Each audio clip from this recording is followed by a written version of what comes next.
حصاد سنة في 60 ثانية. معاكم المهندسة رانيا العبد من شركة المتحدون الدوليون، وجايين نعرض مع بعض حصاد سنة 2025 لكل عملائنا الكرام اللي تابعوا معانا من سنين وعارفين البرنامج الأورجانيك وازاي بيوفر لهم في استهلاك العلف وبيوفر لهم في الأدوية.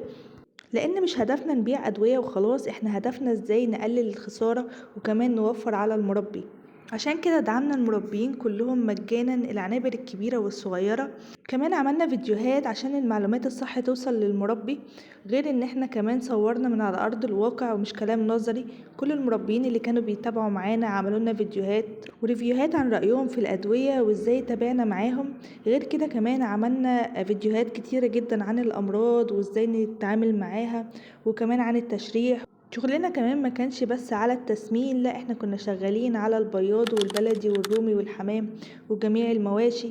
وكمان دعمنا شغلنا كمان ببوستات علمية وجاوبنا فيها عن كل المعلومات اللي المربيين بيسألوا عليها، وكمان صلحنا المعلومات الخاطئة اللي بين المربيين. مش عايزة اطول عليكم في الفيديو، بس دي كانت سنتنا معاكم، والسنة الجاية مكملين دعم وعلم وشغل على ارض الواقع. والكل اللي ما كانش متابعنا او ما شافش كل الفيديوهات والبوستات، ابعتولنا هنبعت لكم لينكات القناة والصفحة ونتابع معاكم كمان دوراتكم. شكرا ليكم، سلام عليكم.